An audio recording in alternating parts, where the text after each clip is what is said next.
नमस्कार मुलांनो, इयत्ता 7वीची मराठीची 8वी कविता बघणार आहोत. शब्दांचे घर.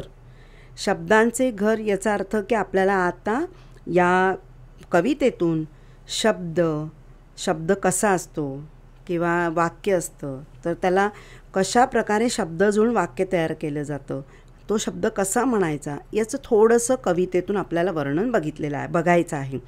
सुंदर सुंदर शब्दांचे सुंदर सुंदर घर, त्यातून काही हळवे हळवे राहत होते स्वर. आता जसं चॉकलेटचं घर असतं, मुलं बनवतात चॉकलेटचं घर, मजा करतात, चॉकलेट खातात सुद्धा त्यातून. आता हे शब्दांचं घर म्हणजे काय आहे, इथे तुम्हाला दिसतंय शब्दांचे घर दिसतंय तुम्हाला.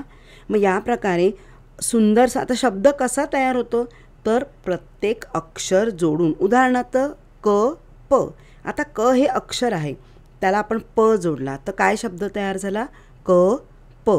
म्हणजे काही शब्दांमध्ये स्वरही जोडले जातात. तुम्हाला स्वर माहिती, अ आ इ ई उ ऊ ए ऐ ओ औ अम हा आणि ॲ आणि ऑ हे स्वर आहेत. आणि तसं ते स्वरामध्ये व्यंजन मिळवला तरीसुद्धा आपलं शब्द तयार होतं. उदाहरणार्थ अ न न स. आता अ हा स्वर आहे आणि न न स हे काय व्यंजन आहेत. मग व्यंजन आणि स्वर मिळून देखील शब्द तयार होतो. घरात होता काना मात्रा वेलांटीचा मेळ, एकोप्याने खेळायचे सगळे अक्षर खेळ. आता अक्षर लिहिताना फक्त नुसतं अकारांत शब्द नसतात तर त्याच्यामध्ये आकारांत, इकारांत, उकारांत, ऐकारांत, एकारांत असे प्रत्येक मात्रा असतात. आणि मात्रा आणि वेलांटी म्हणजे अशी टोपी देतो आपण असं. तर मात्रा काना हे वेलांटी ह्या शब्दांना मेळ केल्यानंतर तुमचा शब्द तयार होतो. उदाहरणार्थ टिकली. आता टिकली, टीला पहिली वेलांटी, क लीला दुसरी वेलांटी. नंतर मेळावा. आता मला एक मात्रा, ळा वा वला एक काना. ठीक आहे.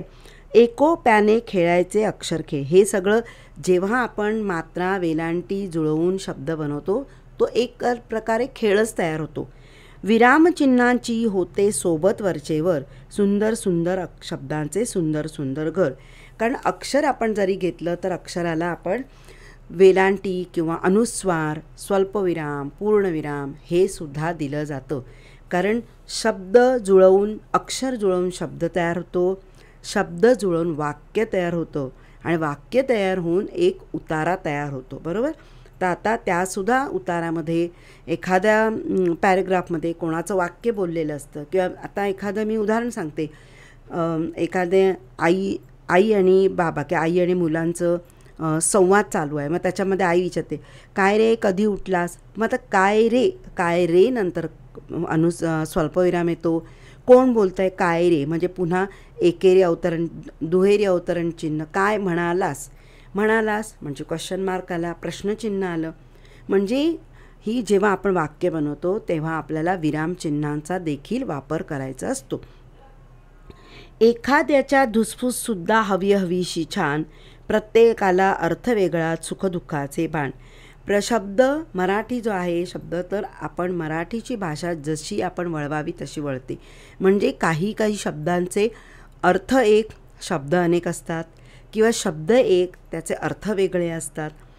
तर एखादा शब्द परत वापरला तर दुसऱ्या शब्दाला राग येतो, अरे ह्याला जवळ घेतलं, ह्याला 2 वेळा बोलवलं, मला एकदाच बोलवलं. म्हणजे अशी शब्दांची धुसफूस चालू होते असं या कवीचं म्हणणं आहे. प्रत्येकाला अर्थ वेगळा सुखदुःखाचे भान. प्रत्येकाला अर्थ वेगळा असतो. आता दीला पहिली वेलांटी असते, दिन म्हणजे दिवस, आणि दीला दुसरी वेलांटी दिन म्हणजे गरीब. म्हणजे उच्चार एकच पण त्याचा अर्थही वेगळा आणि त्याचं वेलांटी जी आहे तीही वेगळी. म्हणजे विरामचिन्ह वेगळे, त्याचा अर्थ वेगळा, परंतु शब्दाचा उच्चार एकच. मधले अंतर कुरवाळ्या रेघांचे छप्पर, सुंदर सुंदर अक्षरांचे सुंदर सुंदर घर. म्हणजे जेव्हा तुम्ही शब्द लिहिता किंवा वाक्य लिहिता त्यामध्ये आपल्याला अंतर ठेवायचं असतं. जर एकत्र आपण सरसकट लिहिलं तर काही समजणार नाही, त्यातला अर्थही समजणार नाही आणि पूर्ण एक प्रकारे भेळ होऊन जाते असं म्हणायला काही हरकत नाही. शब्द वाक्य लिहिताना थोडं आपल्याला जागा ठेवून लिहायला लागते आणि शब्द लिहिल्यानंतर वरती रेष मारायची असते, कारण रेष मारली की एक प्रकारे रेघांचं छप्पर, म्हणजे रेष मारली तर तो शब्द किंवा ते वाक्य सुटसुटीत दिसायलाही सुंदर दिसतं. कानोकानी कुजबुजताना अंकुर मन कोवळा, वाट मोकळी होऊन लागे कविताचाही लळा. आता प्रत्येक गोष्टीमध्ये शब्द वाक्य सगळं जुळलेलं असतं आणि त्या शब्द वाक्य जुळून एखादी कवितासुद्धा तयार होते. अवतीभोवती झिरपत राही गाणे काळीजभर, सुंदर सुंदर शब्दाचे सुंदर सुंदर घर. शब्द वाक्य अक्षर जुळून कविता ही सुरू होते. उदाहरणार्थ, आई मला पावसात जाऊ दे. आई वेगळं आलं, मला वेगळं आलं, पावसात हा शब्द जाऊ दे, म्हणजे इथे तुमचा पूर्णविराम आला.